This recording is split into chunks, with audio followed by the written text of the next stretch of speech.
Shalom. Shalom. एक बार फिर से आप सबों का इस संध्याकालीन हमारे अध्ययन में स्वागत है। We welcome you again to this evening Bible study. प्रभु यीशु मसीह के नाम में हम अपने परमेश्वर पिता का धन्यवाद करते हैं We thank our Lord in the name of Jesus Christ कि उसने हम पर ये अनुग्रह किया है कि इस क्राइसिस के समय में हम सत्य पर अपना मन लगाएं। that He has given us this blessing and opportunity that we could focus on this topic during this coronavirus pandemic और सत्य को हम जान सकें। and that we could know the truth. और इसलिए आइए हम इससे पहले कि अपने अध्ययन में आगे बढ़ें, हम प्रार्थना करेंगे। And before we proceed in the study, let us start with a word of prayer. हमारे अत्यंत दयालु प्रेमी पिता परमेश्वर, Our loving and graceful Father, हमारे प्रभु यीशु मसीह के नाम से हम आपके चरणों में आते हैं। we come in your presence in the name of Jesus Christ our Lord. आपका धन्यवाद करते हैं इस जीवन के लिए जो अब तक हम में है। And we thank you, Lord, for this wonderful day, life that you have given us. हम धन्यवाद करते हैं We thank you आपने बीते समयों में अपने वचन के द्वारा अपनी बातों को सीखने में सहायता किया। that you helped us through your words so that we could learn what you want us to learn. आज के दिन हम फिर से अपनी आत्मा प्राण दे सब कुछ आपके चरणों में सौंपते हैं। Once again, Lord, today we give everything in your hands. हम जानते हैं प्रभु We know, Lord, कि मनुष्य होने के कारण हम सब बातों में सीमित हैं and that we being human are limited in everything, और आप असीमित हैं। and you are limitless. और इसलिए प्रभु जी हम जब आप लोग आपके बारे में सीखना चाहते हैं तो हमारी आप सहायता करें And when, Lord, we want to know about you, please guide us and help us कि आपकी सिद्ध मनसा को हम जान सकें। so that we know what your will is. जितने हमारे पार्टिसिपेंट्स हैं All the participants और हम अपने आप को and us इस समय को this time, आपके चरणों में सौंपते हैं। we give at your feet, Lord. आपकी इच्छा हमारे जीवन से पूरी हो। May your will be done through our lives. प्रभु यीशु मसीह के नाम से मांगते हैं, In the name of Jesus Christ, we ask. आमीन। Amen. कल हमने जहां छोड़ा था वहीं से आगे चलेंगे। From where we left yesterday, let us move forward from there. Daniel 7 अध्याय और उसके पहले और दूसरे पद को हमने कल पढ़ा था। We had read from Daniel 7 verses 1 to 2. बाबुल के राजा बेलशस्सर के पहले वर्ष में दानियेल ने पलंग पर स्वप्न देखा। In the first year of Belshazzar, the king of Babylon, Daniel had a dream, तब उसने वह स्वप्न लिखा और बातों का सारांश भी वर्णन किया। and the visions passed through his mind as he lay in bed. He wrote down the substance of his dream. Daniel ने यह कहा कि मैंने रात को यह स्वप्न देखा कि महासागर पर चौमुखी आंधी चलने लगी। Daniel said, in my vision at night I looked, there before me were 4 winds of heaven churning up the great sea. मैं कल एक बात छोड़ दिया था, आज उस बात को फिर से आपको याद दिलाऊं। I had skipped something yesterday, but let me remind you that. Hindi में और इंग्लिश में एक फर्क है। There is a difference in the Hindi and English scriptures. Daniel ने जो कहा था What Daniel had said स्वप्न के विषय में, about his dream, महासागर पर चौमुखी आंधी चलने लगी। that there was a 4-faced storm that was there on the great sea. पर इंग्लिश में लिखा है, But in English, Before me were the 4 winds of heaven.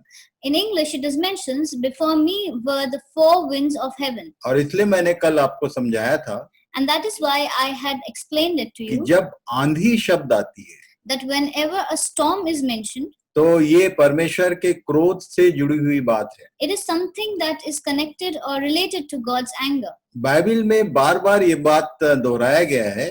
Time and again in the Bible it is mentioned, जब परमेश्वर, कल हमने देखा था कि जब परमेश्वर किसी को एनकरेज करता है तो बहुत ही धीमा शब्द होता है। that when God encourages someone, he whispers. पर जब वो किसी के ऊपर क्रोधित होता है तो उसके शब्द जो है वो आंधी तूफान जैसे होते हैं। But when he is angry with someone, his words sound like a storm. और इसका मतलब ये है कि ये जो सपना इसने देखा था, परमेश्वर ने अपने क्रोध को प्रकट करना चाहा। And what means here is that in his dream, God wanted to show his anger. और तब वो क्या बातें थी, आज हम लोग आगे चलेंगे। And what he saw in his dreams, we are going to learn today. इसके 3, 4, 5 वर्सेस को यदि पढ़ेंगे, if we read from verses 3 to 5, तब लिखा है, तब समुद्र में से 4 बड़े बड़े जंतु जो एक दूसरे से भिन्न थे निकल आए. for four great beasts, each different from each other, came up out of the sea. पहला जंतु सिंह के समान था और उसके पंख उकाब के से थे. The first was like a lion, and it had wings of an eagle. और मेरे देखते देखते उसके पंखों के पर नोचे गए और वह भूमि पर से उठाकर मनुष्य की नाई पांवों के बल खड़ा किया गया. I watched until his wings were torn off, and it was lifted from the ground so that it stood on 2 feet like a human being. और उसको मनुष्य का हृदय दिया गया. And the mind of a human was given to him. फिर मैंने एक और जंतु देखा जो रीछ के समान था. Then before me was the second beast, which looked like a bear. और एक पांजर के बल उठा हुआ था और उसके मुंह में दांतों के बीच 3 पसुली थी. It was raised up on one of its side, and it had 3 ribs in its mouth. और लोग उससे कह रहे थे, उठकर बहुत मांस खा. And it was told, get up and eat your fill of flesh. इसके आगे जो स्वप्न था उसमें उसने बताया. And what he saw next in the dream he mentions. इसके बाद मैंने दृष्टि की और देखा कि चीते के समान एक और जंतु है जिसकी पीठ पर पक्षी के से 4 पंख है. After that I looked, and there before me was another beast, one that looked like a leopard. और उस जंतु के 4 सिर थे और उसको अधिकार दिया गया. And on its back it had 4 wings like those of a bird, and this beast had 4 heads, and it was given authority to rule. फिर इसके बाद मैंने स्वप्न में दृष्टि की और देखा कि एक चौथा जंतु है जो भयंकर और डरावना और बहुत सामर्थी है. After that, in my vision at night, I looked, and there before me was the 4th beast, terrifying and frightening and very powerful. और उसके बड़े बड़े लोहे के दांत हैं. वह सब कुछ खा डालता है और चूर चूर करता है, और जो बच जाता है उसे पैरों से रौंदता है. It had large iron teeth. It crushed and devoured its victim and trampled underfoot whatever was left. और वह सब पहले जंतुओं से भिन्न है और उसके 10 सींग हैं. It was different from all the former beasts, and it had 10 horns. लिखा है आगे, मैं उन सींगों को ध्यान से देख रहा था तो क्या देखा कि उनके बीच एक और छोटा सा सींग निकला. While I was thinking about the horns, there before me was another horn, a little one. और उसके बल से उन पहले सींगों में से 3 उखाड़े गए. Which came up among them, and 3 of the first horns were uprooted before it. फिर मैंने देखा Then I saw कि इस सींग में मनुष्य की सी आंखें और बड़ा बोलने वाला मुंह भी है. this horn had eyes like eyes of a human being, and a mouth that spoke boastfully. मैंने देखते देखते अंत में क्या देखा As I looked, I saw towards the end कि सिंहासन रखे गए और कोई अति प्राचीन विराजमान हुआ. As I looked, thrones were set in place, and the Ancient of Days took his seat. उसका वस्त्र हिम सा उजला His clothing was as white as snow, और सिर के बाल निर्मल ऊन सरीके थे. and his hair of his head was like white as wool. उसका सिंहासन अग्निमय और उसके पहिए धधकती हुई आग के से देख पड़ते थे. His throne was flaming with fire, and its wheels were aflame. उस प्राचीन के सम्मुख से आग की धारा निकलकर बह रही थी. A river of fire was flowing, coming out from before him. फिर हजारों हजार लोग उसकी सेवा टहल कर रहे थे. Thousands upon thousands attended him. और लाखों लाख लोग उसके सामने हाजिर थे. फिर न्यायी बैठ गए और पुस्तकें खोली गईं. 10,000 times 10,000 stood before him, and the court was seated, and the books were opened. उस समय उस सींग का बड़ा बोल सुनकर मैं देखता रहा. Then I continued to watch, because the boastful words of the horn were speaking. और देखते देखते अंत में देखा कि वह जंतु घात किया गया है. I kept looking until the beast was slain, और उसका शरीर धधकती हुई आग में भस्म किया गया. and its body destroyed and thrown into blazing fire.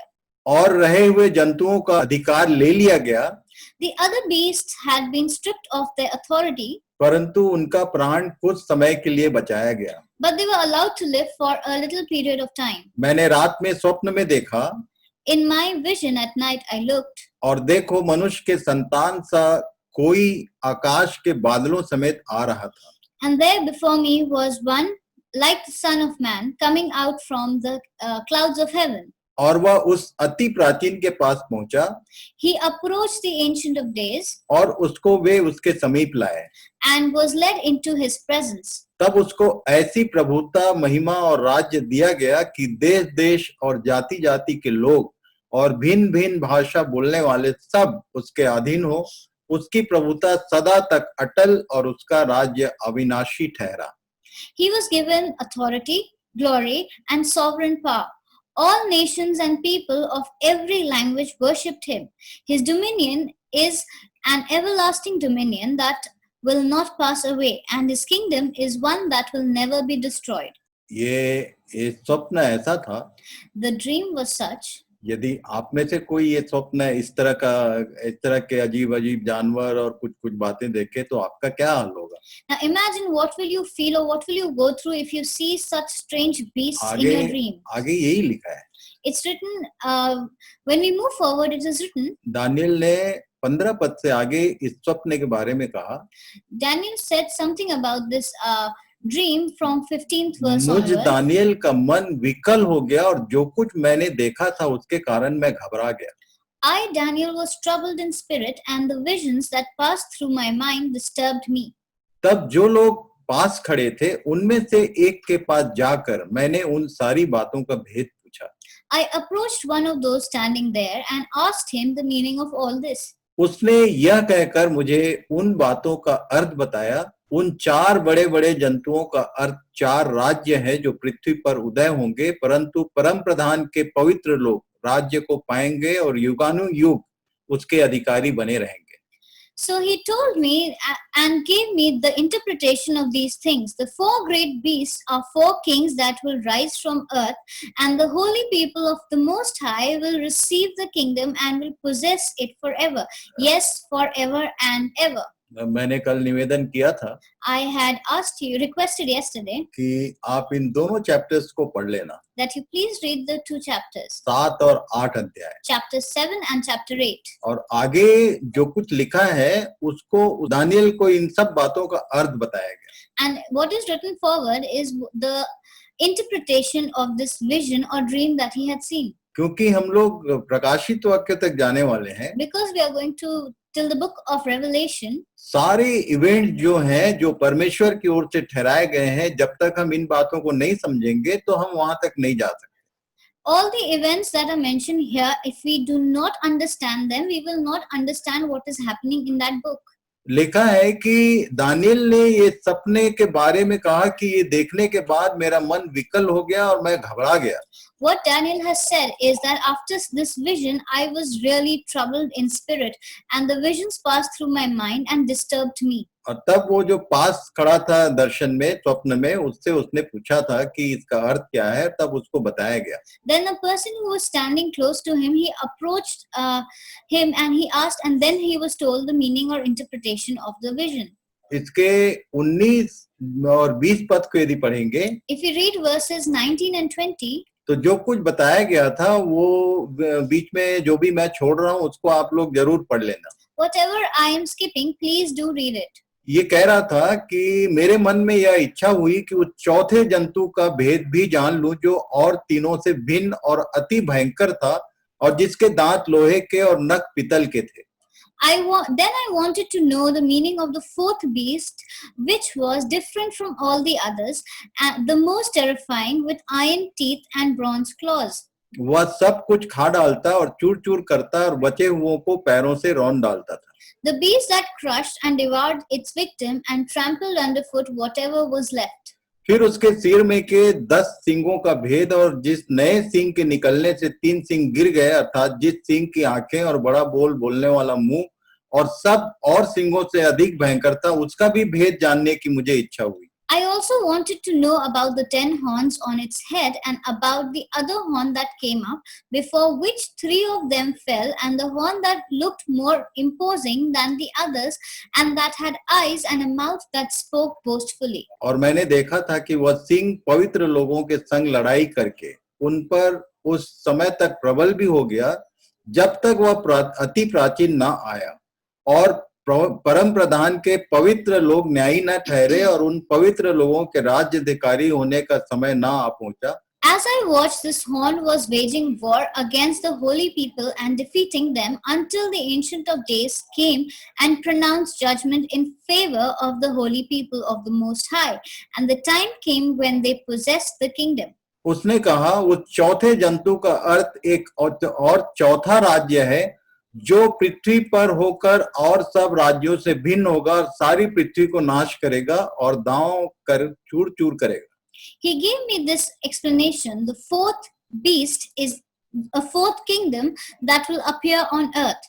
It will be different from all the other kingdoms and will devour the whole earth, trampling it down and crushing it. इसका मतलब ये है The meaning of this is कि ये जो 4 जंतु अलग अलग प्रकार के देखा था उसने, that these 4 beasts that he saw, ये 4 राज्य थे, these are 4 kingdoms, और ये इन बातों को समझने का प्रयास कर रहा था. and he wanted to know about these things. और तब उसको आगे बताया गया. Then he was told these things. 24 और 25 पढ़ेंगे. We'll read verses 24 and 25. उन 10 सिंगों का अर्थ यह है कि उस राज्य में से 10 राजा उठेंगे और उनके बाद उन पहलों से भिन्न एक और राजा उठेगा जो 3 राजाओं को गिरा देगा. The 10 horns are 10 kings who will come from this kingdom. After them, another king will arise, different from the earlier ones. He will subdue 3 kings. और वह परम प्रधान के विरुद्ध बातें कहेगा और परम प्रधान के पवित्र लोगों को पीस डालेगा और समयों और व्यवस्था के बदल देने की आशा करेगा, वरन 3.5 काल तक वे सब उसके वश में कर दिए जाएंगे. He will speak against the Most High and oppress his holy people and try to change the set times and the laws. The holy people will be delivered into his hand for a time, times and half a time. इसके आगे लिखा है, उसको बताया गया. What is written next is here. तब न्यायी बैठेंगे, but the court will sit, और उसकी प्रभुता छीनकर मिटाई और नाश की जाएगी, and his power will be taken away, यहाँ तक कि उसका अंत ही हो जाएगा. and will be completely destroyed. And then तब राज्य और प्रभुता और धरती पर के राज्य की महिमा परम प्रधान ही की प्रजा अर्थात उसके पवित्र लोगों को दी जाएगी. उसका राज्य सदा का राज्य है. Then the sovereignty, power, and the greatness of all the kingdoms under heaven will be handed over to the holy people of the Most High. His kingdom will be an everlasting kingdom. और सब प्रभुता करने वाले उसके अधीन होंगे और उसकी आज्ञा मानेंगे. And all the rulers will worship and obey him. इस बात का वर्णन मैं अब कर चुका, परंतु मुझ दानियेल के मन में बड़ी घबराहट बनी रही और मैं भयभीत हो गया और इस बात को अपने मन में रखे रहा. This is the end of the matter. I, Daniel, was deeply troubled by these thoughts and my face turned pale, but I kept the matter to myself. और इसीलिए And so 7 अध्याय को समझना बहुत आवश्यक है. it is important for us to understand chapter 7. इसमें मुख्य बातें जो हैं वो मैं आपको बता दूं. Let me tell you the important points of this. सबसे पहला जो राजा जिसके पंख नोचे गए और उसको मनुष्य की स्थिति में फिर से लाया गया, वो अब नबूकदनेस्सर था.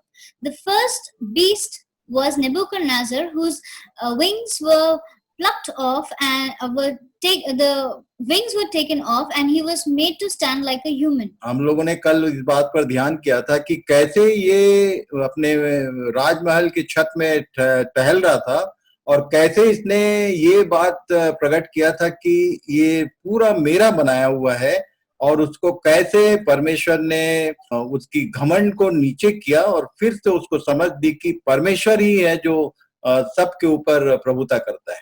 We just learned yesterday that how he was roaming on the top or on the roof of his palace, and he was being boastful, and the that he has made everything, that he has set up and built Babylon. But then that moment he was brought down and he was made into a beast-like person who almost had lost everything.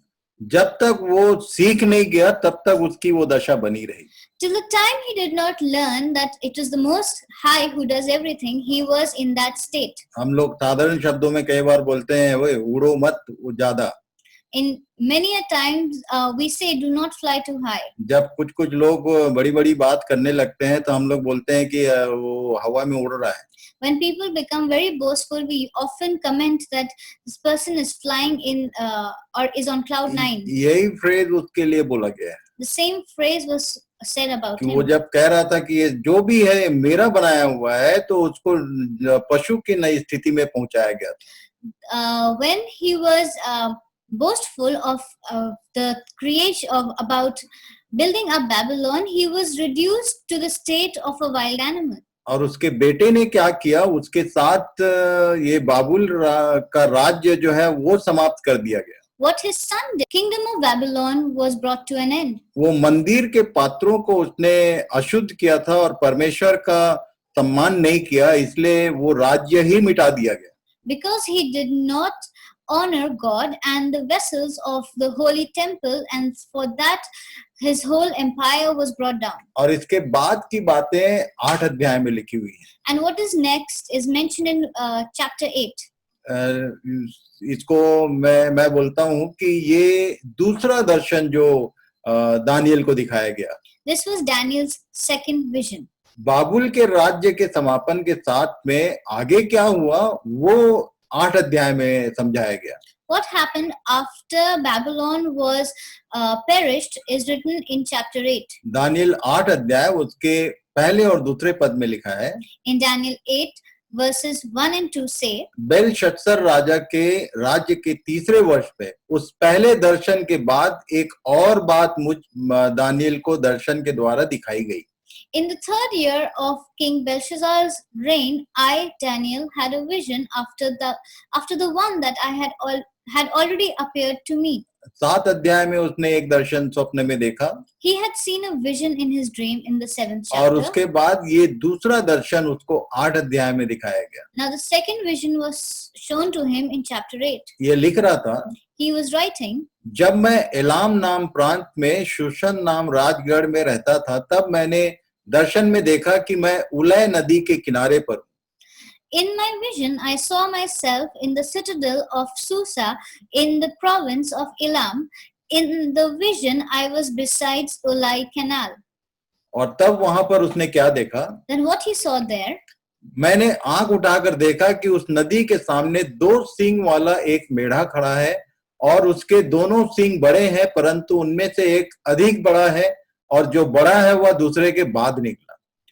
I looked up, and there before me a ram with 2 horns standing beside the canal, and and it had long horns.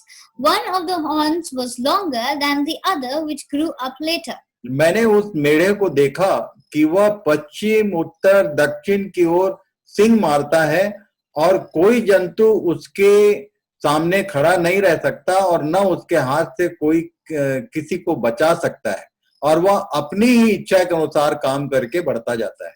I watched the ram as it charged towards the west, the north, and the south. No animal could stand against it, and none could rescue from its power. It did as it pleased and became great. और उसके बाद उसने जो कुछ देखा था ये मैंने आपको इमेज में भेजा हुआ है. Now, whatever he had seen next, I have already sent that to you in an image.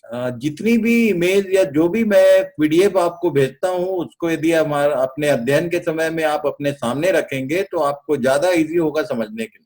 Whatever images and pictures I send you or PDFs I send you, please, if you open it during your personal studies, you will understand it better. क्योंकि ये बातें जब तक आप सामने नहीं देखेंगे तो नहीं समझ में आएगा. Because until and unless you see it in front of you, you will not understand. उसके आगे क्या हुआ?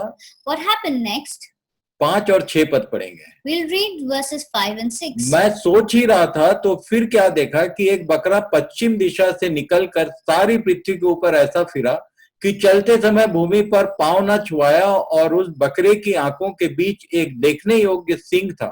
वह उस 2 सींग वाले मेढ़े के पास जाकर, जिसको मैंने नदी के सामने खड़ा देखा था, उस पर जलकर अपने पूरे बल से लपका।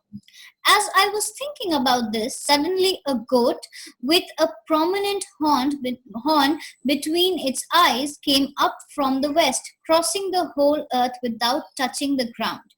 It came towards the 2 horned ram I had seen standing beside the canal and charged at it in its great rage. और तब मैंने देखा, ये दानियल लिख रहा है, मैंने देखा कि वह मेढ़े के निकट आकर उस पर झुंझुलाया और मेढ़े को मारकर उसके दोनों सींगों को तोड़ दिया, और उसका सामना करने को मेढ़े का कुछ भी वश न चला। तब बकरे ने उसको भूमि पर गिराकर रौंद डाला, और मेढ़े को उसके हाथ से छुड़ाने वाला कोई न मिला। Then Daniel writes, I saw it attack the ram furiously, striking the ram and shattering its 2 horns. The ram was powerless as it was powerless to stand against it. The goat knocked it to the ground and trampled on it, and none could rescue the ram from the power. तब बकरा अत्यंत बड़ाई मारने लगा, और जब बलवंत हुआ तब उसका बड़ा सींग टूट गया, और उसकी संति देखने योग्य 4 सींग निकलकर चारों दिशाओं की ओर बढ़ने लगे। The goat became very great, and at the height of its power, the large horn was broken off, and in its place 4 prominent horns grew up towards the 4 winds of heaven. फिर इनमें से एक छोटा सा सींग और निकला, Out of one of them came another horn, जो दक्षिण, पूरब और शिरोमणि देश की ओर बहुत ही बढ़ गया, which started small but grew in power to the south and to the east and towards the beautiful land. वह स्वर्ग की सेना तक बढ़ गया, और उसमें से और तारों में से भी कितनों को भूमि पर गिराकर रौंद डाला। वरन वह उस सेना के प्रधान तक भी बढ़ गया, और उसका नित्य होम बलि बंद कर दिया गया, और उसका पवित्र वासस्थान गिरा दिया गया। It grew until it reached the host of heavens, and it threw some of the starry host down to the earth and trampled on them. It set itself up to be as great as the commander of the army of the Lord. It took away the daily sacrifice from the Lord, and his sanctuary was thrown down. और लोगों के अपराध के कारण नित्य home बलि के साथ सेना भी उसके हाथ में कर दी गई, और उस सिंह ने सच्चाई को मिट्टी में मिला दिया, और वह काम करते करते सफल हो गया। तब मैंने एक पवित्र जन को बोलते सुना, बोलने वाले अपराध के विषय में जो कुछ दर्शन देखा गया था वह कब तक फलता रहेगा, अर्थात पवित्र स्थान और सेना दोनों का रौंदा जाना कब तक होता रहेगा। Because of the rebellion, the Lord's people and the daily sacrifice were given over to it. It prospered in everything it did, and the truth was thrown to the ground. Then I heard a Holy One speaking, and another Holy One said to him, How long will it take for the vision to be fulfilled, the vision concerning the daily sacrifice, the rebellion that causes desolation, the surrender of the sanctuary, and trampling underfoot of the Lord's people? Daniel आगे लिख रहा था 14-15 पद में, उसने मुझसे कहा, जब तक सांझ और सवेरा 2300 बार ना हो तब तक वह होता रहेगा, तब पवित्र स्थान शुद्ध किया जाएगा। यह बात दर्शन में देखकर मैं दानियल इनके समझने का यत्न करने लगा। इतने में पुरुष के रूप धरे हुए कोई मेरे सम्मुख खड़ा हुआ देख पड़ा। He said to me, It will take 2,300 evenings and mornings, then the sanctuary will be reconsecrated.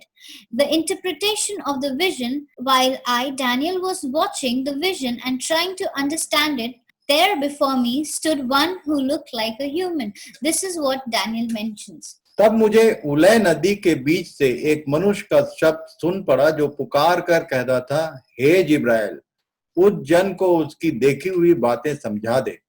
तब जहां मैं खड़ा था वहां वह मेरे निकट आया, और उसके आते ही मैं घबरा गया और मुंह के बल गिर पड़ा। तब उसने मुझसे कहा, हे मनुष्य के संतान, उन देखी हुई बातों को समझ ले, क्योंकि उसका अर्थ अंत ही के समय में फलेगा। In verses 16 and 17, he says, "And I heard a man's voice from Ulai calling, 'Gabriel, tell this man the meaning of the vision.' And as he came near the place where I was standing, I was terrified and I fell on the ground. 'Son of man,' he said to me, 'understand that the vision concerns the time of the end.'" इतनी सारी बातें मैंने आपको पढ़ने कहा था, I had asked you to read all these things. और यदि आप पूरा पढ़ेंगे तो सारा चीज उसको समझाया गया जिसको आज हम लोग समझने का प्रयास कर रहे हैं। Now, if you have read further, you will understand, or you'll know that he was told everything, and we are trying to understand what he was told. जिब्राइल को ये आदेश किया गया कि दानियल को ये सब बातें समझा दे।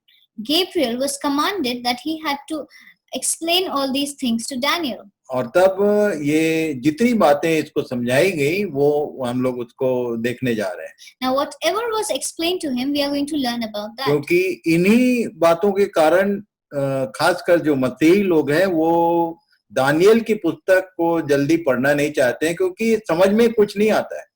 So many Christians and many believers don't want to read about the book of Daniel because these things and these visions that he saw are something that they cannot comprehend or understand. पर यदि आप हर चीज को पूरा पूरा पढ़ेंगे तो जरूर सब बातें समझ में आएंगी। But if you read everything carefully, you will understand them.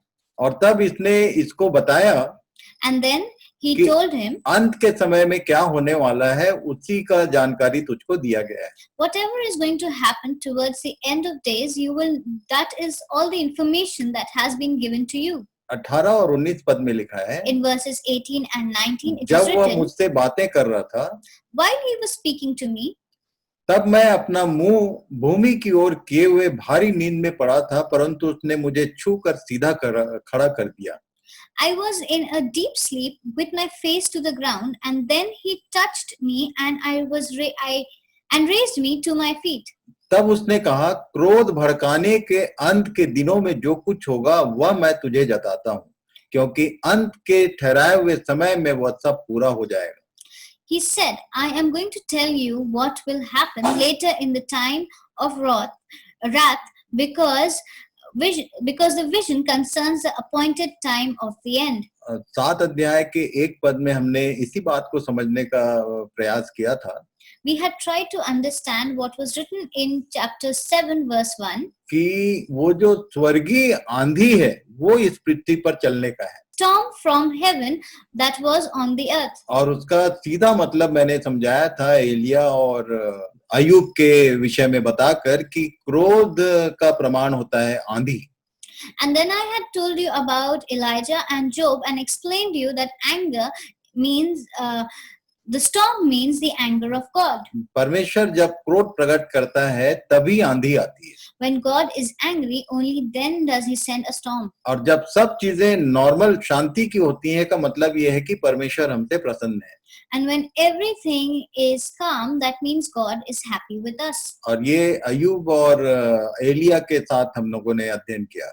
When we learned about Job and Elijah's encounter, we understood this. क्यों परमेश्वर ने आंधी में से अय्यूब को उत्तर दिया था? यदि आप अय्यूब की पूरी पुस्तक पढ़ेंगे तो आपको मालूम होगा। Why did God talk to him through a storm? And you'll only understand when you read the whole book of Job. ये सब होमवर्क मैं इसलिए देता हूँ क्योंकि आप बाइबल पढ़ने का आदत डालें। I give you all these homework so that you get into the habit of reading the Bible. और तब यहाँ पर लिखा हुआ है, क्रोध भड़काने के अंत के दिनों में जो कुछ होगा वह मैं तुझे बताता हूँ।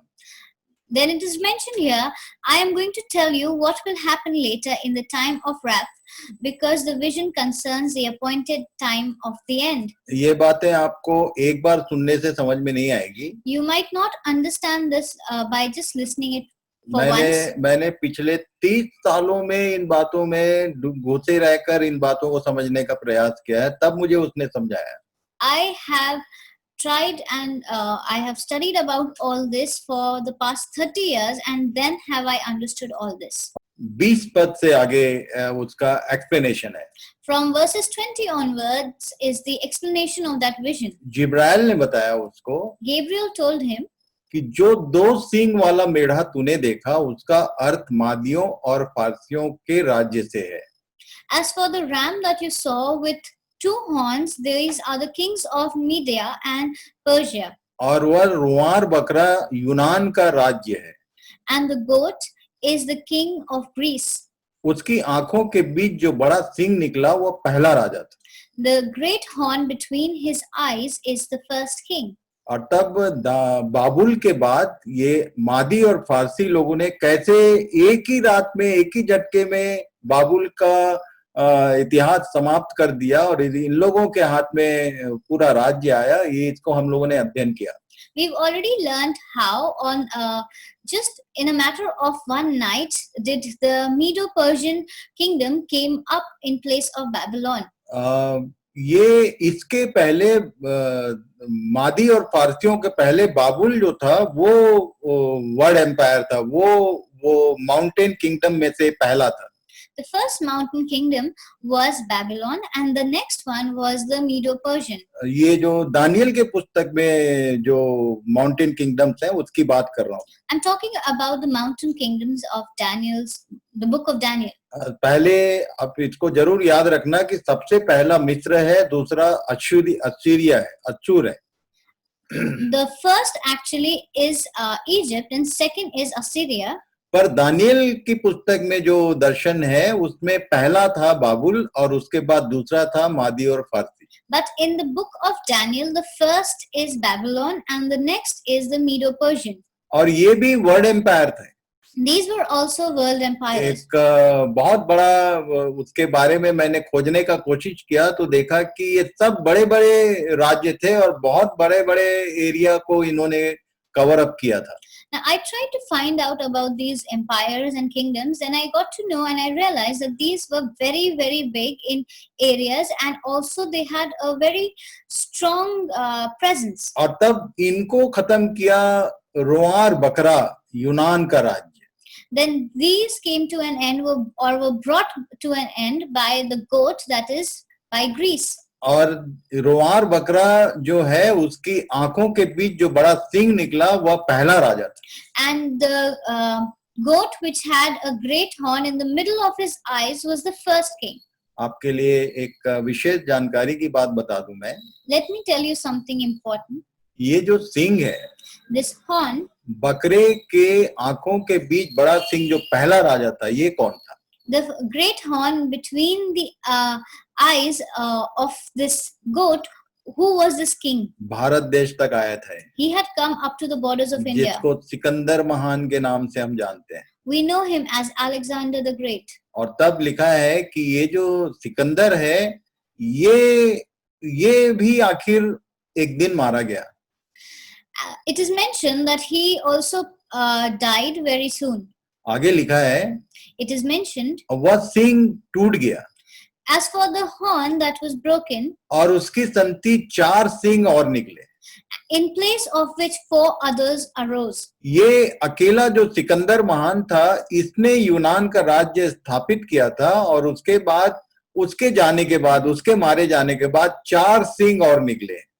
Then after Alexander had set up the Grecian Empire, but after he died, there were 4 little kingdoms that came up. और उस जाति से 4 राज्य उदय होंगे, परंतु उनका बल पहले का सा ना होगा। In place of which 4 others arose, 4 kingdoms shall arise from his nation, but will not be same in his power. क्योंकि ये जो 4 इसके अपने जो हैंड्स थे, इनके बीच में आपस में झगड़ा हो गया और ये 4 दिशा में गए और ये डिवाइडेड किंगडम हो गया। Now what had happened was the 4 kings that had come up, or generals that had come up, they had a fight, and because of that they all were separated and the kingdom was divided and it grew in different directions. और तब mountain kingdom के and में क्या होगा?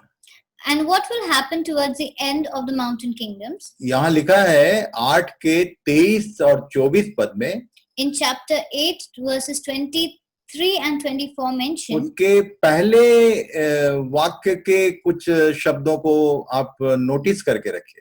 please keep in mind the words of the words of the verse.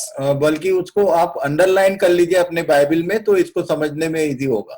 Please underline the beginning of the sentence or wherever this is important. लिखा है और उन राज्यों के अंत समय में.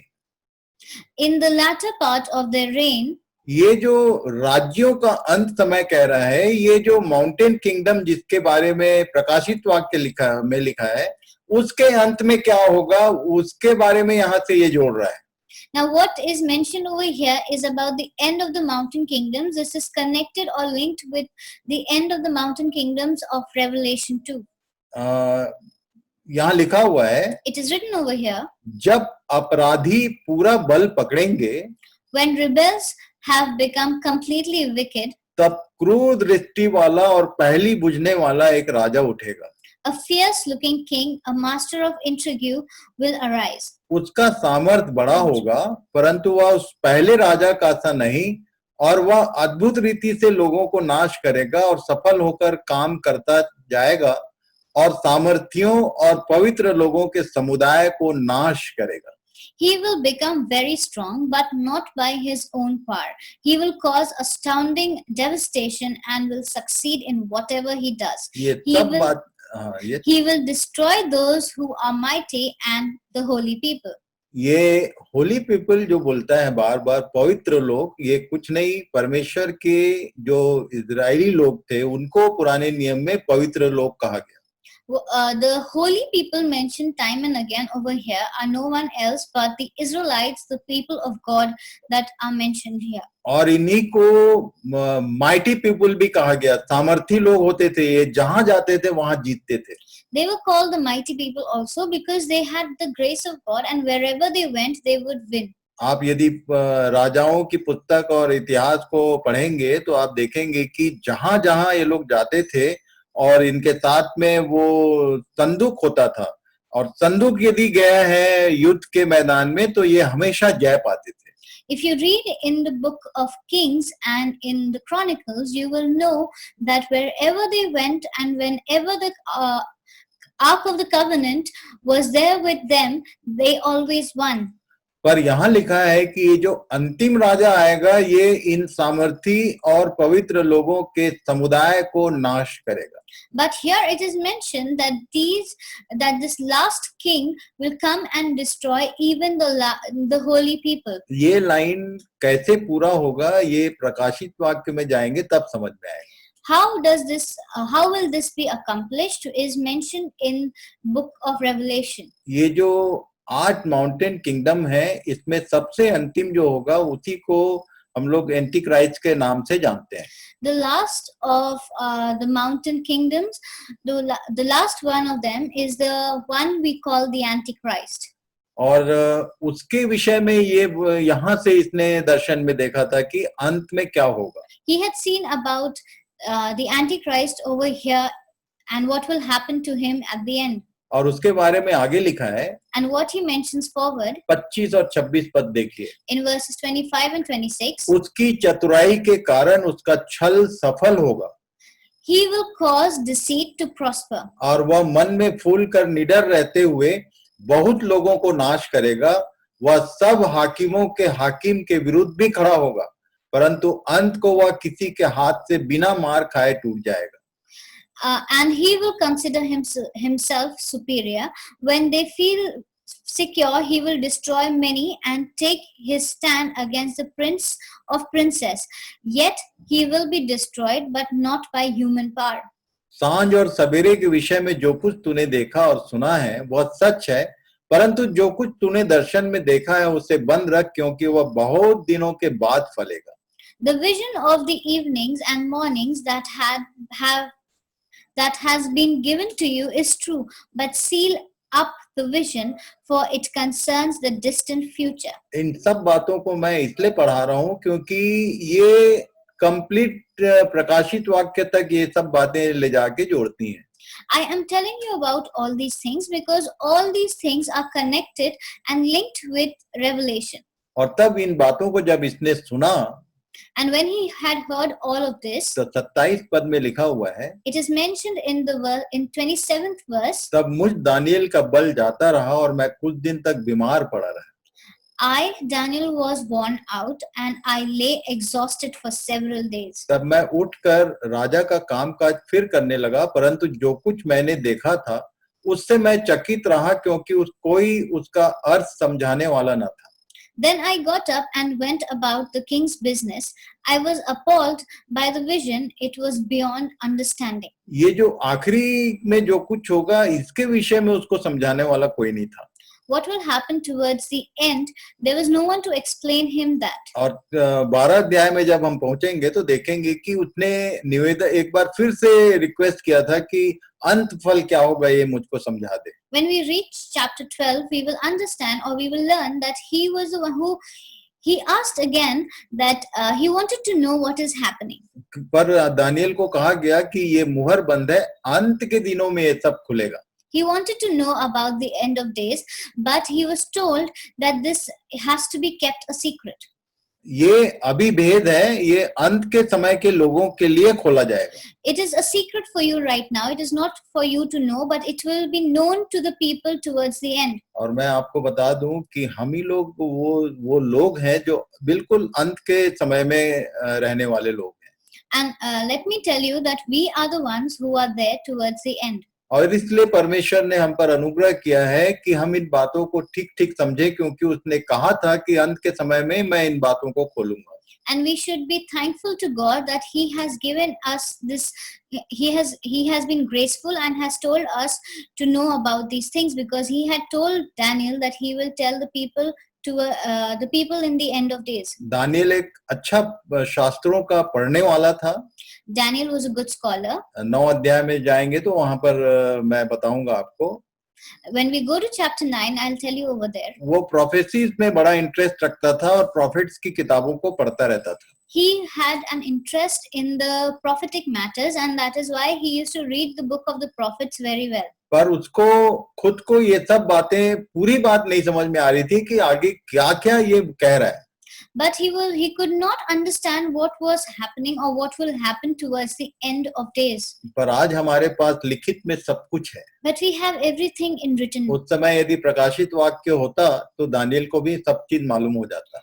If at that time we had the book of Revelation, then Daniel would have known about it too. पर ये हमारे लिए, कलीसिया के लिए ये धन्यवाद का विषय है कि प्रकाशित वाक्य नाम की किताब है जो इसके आगे के उन बातों को प्रकट करता है जो दानियल को नहीं मालूम था. It is for us, the church, we should be grateful to God that He has given us this book of Revelation, which was not provided to Daniel. 9 अध्याय के 1 और 2 पद को हम लोग पढ़ेंगे. Let us read chapter 9, verse 1 and 2.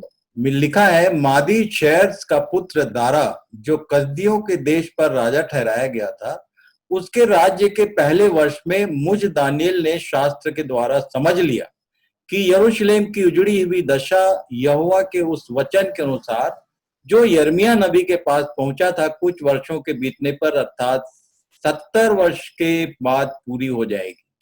In the first year of Darius, son of Xerxes, a Mede by descent, who was made ruler over Babylonian kingdom, in the first year of his reign, I, Daniel, understood from the scriptures, according to the word of the Lord given to Jeremiah the prophet, that the desolation of Jerusalem would last 70 years.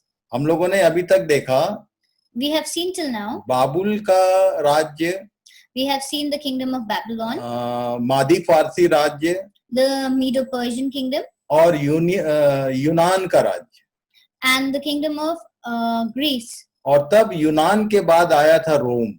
And then after the Greek kingdom came the Roman Empire. मैं आपको भेजूंगा ये PDF में या image में. I will send it to you. You'll understand. आपको समझ में आएगा कि ये रोम कैसे एंटर किया. You'll understand how Rome came into क्योंकि जब existence. यीशु ने इस पृथ्वी पर जन्म लिया था, Because when Jesus was born, तो ये जो इजरायली लोग थे, इन लोग यहूदी लोग जो थे, उन लोग रोमन एम्पायर के गुलामी में थे.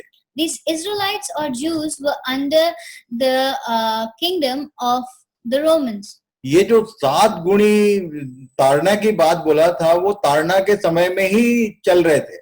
They were the 7-time chastening that was spoken about. They were in that period. और वो रोमन एम्पायरशिप का उस समय ताड़ना चल रहा था.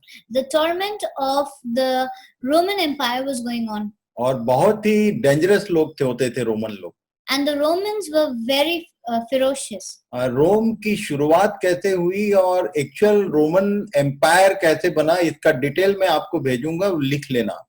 I will send you the details of how the Roman Empire came into existence or how it was established. You can write it or keep it with you. Daniel यहाँ जो 9 अध्याय के 1 और 2 पद में बोल रहा है, What Daniel is saying in chapter 9 verses 1 and 2, ये यिर्मयाह के 25 अध्याय को ही कोट कर रहा था. he is quoting Jeremiah 25. यिर्मयाह 25 के 11 पद में 70 साल का बात कहा गया है. Because in Jeremiah 25 verse 11, this timeline of 70 years is given.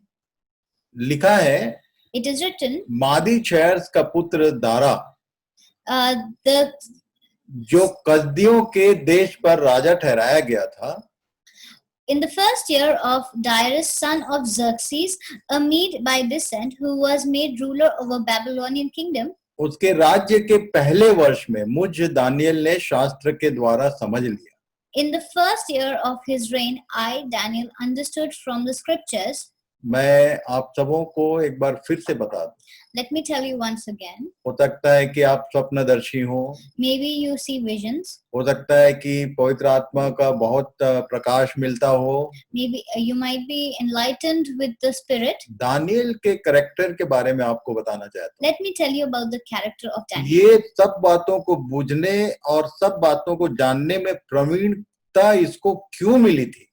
Why was he so much into learning and understanding all these things? क्योंकि ये परमेश्वर के वचनों को एक अच्छा पढ़ने वाला व्यक्ति था.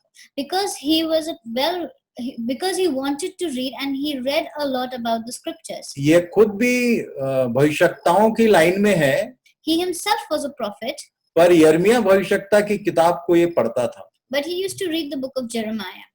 हो सकता है कि आप एक बहुत अच्छे प्रचारक हो, Maybe you are a very good speaker. बहुत अच्छे शिक्षक हो.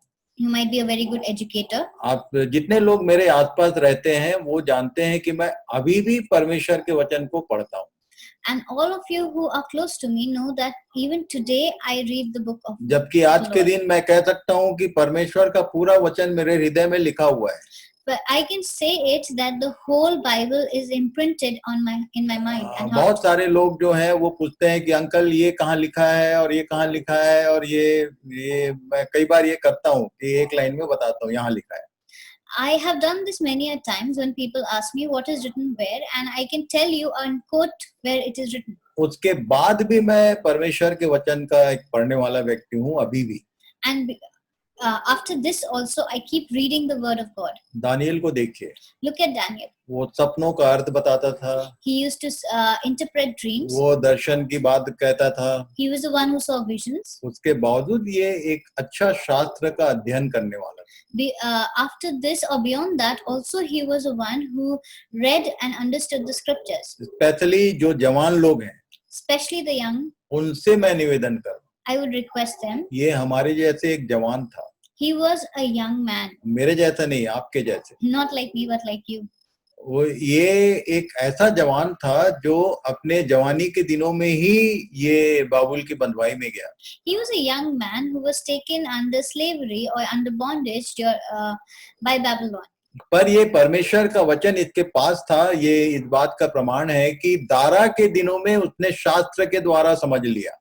That he was close to God and he had learned, or he used to read the word of God, is mentioned here that during the time of Darius he was learning from the scriptures. और लिखा है कि यरूशलेम की उजड़ी हुई दशा यहोवा के उस वचन के अनुसार जो यिर्मयाह नबी के पास पहुंचा था, कुछ वर्षों के बीतने पर समाप्त होने वाला था. It was written and that he learned that the desolation of Jerusalem would last 70 years. 70 साल पूरे होने वाले थे. These 70 years were to come to an end. और तब दानियल ने एक बात किया यहाँ पर. Then Daniel has said something. उसके 3 पद से आगे यदि पढ़ेंगे, If you read from verses 3 onwards, इसने प्रार्थना करना शुरू किया। he started praying. तब मैं अपना मुख परमेश्वर की ओर करके गिड़गिड़ाहट के साथ प्रार्थना करने लगा So I turned to the Lord and pleaded with him in prayer and petition, और उपवास कर टाट पहन राख में बैठकर वरदान मांगने लगा। in fasting and in sackcloth and ashes. क्या वरदान मांग रहा था? What was he praying about? परमेश्वर अपने कहे हुए में हमेशा स्थिर रहता है। God is always there. He stands by what he has said. उसने यदि कहा था कि 70 साल की बंधुआई होगी, If he had mentioned that 70 years there will be slavery, तो निश्चित रूप से 70 साल बाद इनका छुटकारा होने वाला था। then it was for sure that after 70 years they would attain freedom. और तब ये बोल सकता था कि प्रभु बस अब समय तो हो गया हमारा छुटकारे का। At that time he could have said that only a few years are short, our time is done, finished. मैं आप सबों से निवेदन करना चाहता हूँ, I want to request you all, आपको यदि ये बात समझ में आ रही है कि प्रभु यीशु मसीह जल्दी आने वाले हैं if you understand this, that Jesus is coming soon, और इस संसार से हमारा छुटकारा होने वाला है और हम उसके साथ जाने वाले हैं, and that we are going to leave this world and we will go with him, तो एक काम शुरू कर दो, please start one thing. जो काम दानियल ने किया था। What Daniel had started.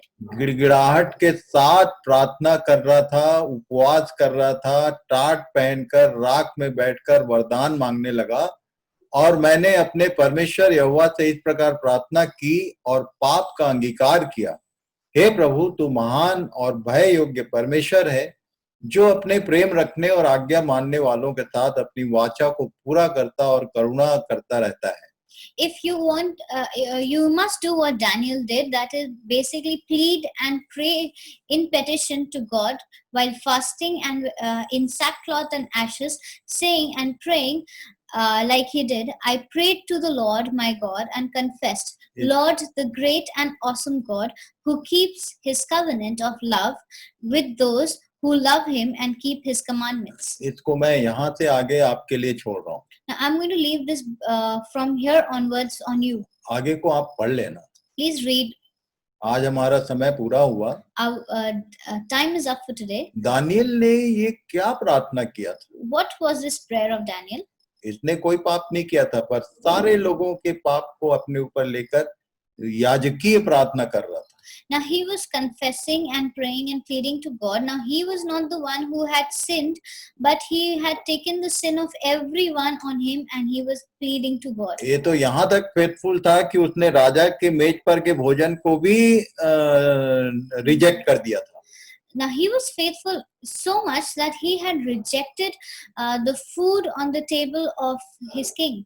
पर वो अपने जो पुराने बाप दादे हैं, पूर्वज हैं, उनके पापों को स्मरण करके यिर्मयाह ने जो कुछ कहा था उस बात को ध्यान में रख के ये प्रार्थना कर रहा था। But he was keeping in mind all the sins of the generations before him, and he was keeping that words of Jeremiah and in mind and praying about it. आज के दिन परमेश्वर चाहता है, Today God wants, खासकर जो जवान लोग हैं, especially the youth, आज बल्कि आप रात भर ये काम करना, but in fact the whole night you should be doing 9 it. अध्याय को पढ़ना, Read chapter 9. 10, 20, 30 बार पढ़ना Read it as many times as you can और यही प्रार्थना करना। and keep praying.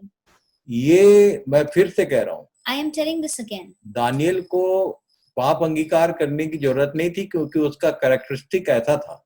Now he didn't have to confess or repent for the sins because it was not in his character. पर यिर्मयाह के द्वारा जो कुछ कहा गया था कि मैं इतने दिन से बोल रहा हूँ, तुमने नहीं सुना, इसलिए तुमको बंधुआई में जाना है, उन सब चीजों को ये कोट कर रहा था कि हमने तेरे विरुद्ध पाप किया। Now he was doing this because he was quoting what Jeremiah had said, that you people have not been faithful and you have turned against me, and that is why you are going to go into bondage and slavery. That he was quoting and praying. और इसलिए And that is why आज के दिन today 9 अध्याय को आप पढ़ना जरूर। please read chapter 9 today. और जो काम दानियल ने किया, And what Daniel did today, ये आपकी ड्यूटी है, you have to do it. मेरी भी ड्यूटी है। It's my duty. हम भी ये काम करेंगे कि 9 अध्याय को एक बार फिर से पढ़ेंगे आज We will do the same. We will read chapter 9 again. कैसे कैसे शब्द यूज किया है उसने, The words that he has used, कैसे कैसे परमेश्वर के पुराने वचनों को कोट किया है उसने। how he quoted the previous or old scriptures. मैं जब ये 9 अध्याय को पढ़ता हूँ तो मुझको भजन संहिता 51 याद आता है। Now, if I read this, 51, then I am reminded of Psalm 51, जहाँ पर दाऊद ने प्रायश्चित किया था। where David had repented. वो कहता था कि मेरे पाप मेरी दृष्टि में बने रहते हैं। He said that the sins I have committed are in front of me. बिल्कुल उसी के आसपास इसने प्रार्थना किया He had prayed exactly somewhere, exactly like that. और इसलिए प्रभु सहायता करे And that is why God bless you. कि इन विषयों में आप आज ईमानदारी से उसके सामने बैठें, That regarding this topic, be honest and sit in front of God, क्योंकि बहुत जल्द हमारा भी छुटकारा होने वाला है। because very soon we will also be repenting. ये जो इजिप्शियन बॉन्डेज मैंने समझाया था उससे हमारा छुटकारा होगा। What I had explained about the Egyptian bondage, we will be free from that. और वो जो कुछ हम लोग देख रहे थे कि न्यायी बैठेंगे और ये सारा डिटेल तो हम लोग देखने जा रहे हैं, पर हम उनमें शामिल होने वाले हैं। What we had seen about the court sitting and everything, all these details, we are going to be among the court. 1000 वर्षीय राज्य में राज करने वाले और कोई नहीं, हम ही हैं। The people who are going to rule in the thousands of endless kingdom is no one else but us. हम ही लोग हैं जो उसको उस राज्य के लिए चुने हुए गए हैं। We are the people who have been chosen for that kingdom. सब बातों में हम परमेश्वर का धन्यवाद करते हैं। We thank God in all these things. प्रभु आप सबों को आशीष दे। God bless you all. Good night. Good night.